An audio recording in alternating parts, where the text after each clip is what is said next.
മട്ടുപ്പാവിൽ പല കൃഷികളും കേരളം കണ്ടുകഴിഞ്ഞു. അക്കൂട്ടത്തിലേക്ക് വരികയാണ് ഹൈടെക് കോഴി ഫാം. ഈ പുത്തനാശയം നടപ്പാക്കി വിജയിച്ചിരിക്കുന്നത് ഒരു വീട്ടമ്മയാണ്. തിരുവനന്തപുരം കാരേറ്റ് ഐഷ ശശിധരൻ. കോഴിഫാം ഉടമയായ മരുമകൻ രാജമൌലിയുടെ സഹായത്തോടെ ഹൈദരാബാദിൽ നിന്ന് ഹൈടെക് കോഴിഫാമിന്റെ കൂടുകൾ ആദ്യമെത്തിച്ചു.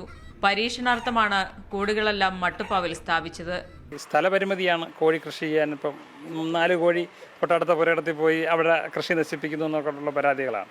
അപ്പോൾ അതൊക്കെ ഒരു മട്ടുപ്പാവിൽ കുറച്ച് സ്ഥലം ഉണ്ടെങ്കിൽ ഇത്രയും സ്ഥലത്ത് തന്നെ ഇപ്പോൾ ഇതിൻ്റെ ഈ ഒരു വരിയും കൂടെ വെച്ചാൽ നമുക്ക് ഏതാണ്ട് 300-400 കോഴി ഇടാൻ പറ്റും.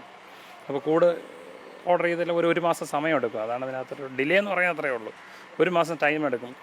കൂട് അവരവിടെ നിന്ന് അയച്ച് ഇവിടെ അസംബിൾ ചെയ്യുകയാണ് ചെയ്യുന്നത്. കോഴികൾക്ക് ഭക്ഷണം നൽകാനും വെള്ളം കുടിക്കാനുമെല്ലാം പ്രത്യേക സംവിധാനമാണ് കൂട്ടിലുള്ളത്. മുകളിലെ ബക്കറ്റിൽ ഒഴിക്കുന്ന വെള്ളം പൈപ്പിലൂടെ എല്ലാ കൂട്ടിലും എത്തും.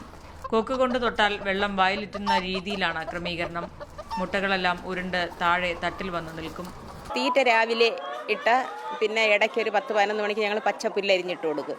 പിന്നെ വൈകിട്ട് തീറ്റ കൊടുത്താൽ മതി. നമുക്ക് വേറെ ജോലികളൊന്നുമില്ല. പിന്നെ ഈ കാഷ്ട വേസ്റ്റ് നീക്കണത് അത് 3 ദിവസത്തിലൊരിക്കൽ 4 ദിവസത്തിലേക്ക് ഒരാഴ്ചയായാലും പ്രശ്നമില്ല. നമ്മൾ ഈ മറക്കപ്പൊടി ഇട്ട് കൊടുത്താൽ മതി.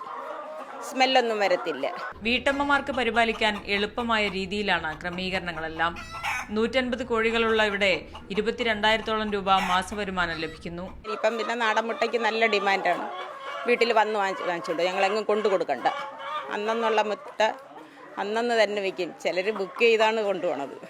പരിചയമുള്ള ചില വീട്ടമ്മമാർ ഐഷ ശശിധരന്റെ മാതൃക ഉൾക്കൊണ്ട് ചെറിയ തോതിൽ ഇത്തരം കോഴി ഫാം തുടങ്ങിക്കഴിഞ്ഞു. സ്ഥലമില്ലായ്മയല്ല പ്രശ്നം, മനസ്സില്ലായ്മ മാത്രമാണെന്ന് ഒരിക്കൽ കൂടി ഓർമ്മിപ്പിക്കുകയാണ് ഈ വീട്ടമ്മ. സ്വയം പര്യാപ്തരായ വീട്ടമ്മമാരുടെ മികച്ച മാതൃക കൂടിയായി ഇവർ മാറുന്നു. മാതൃഭൂമി ന്യൂസ്, തിരുവനന്തപുരം.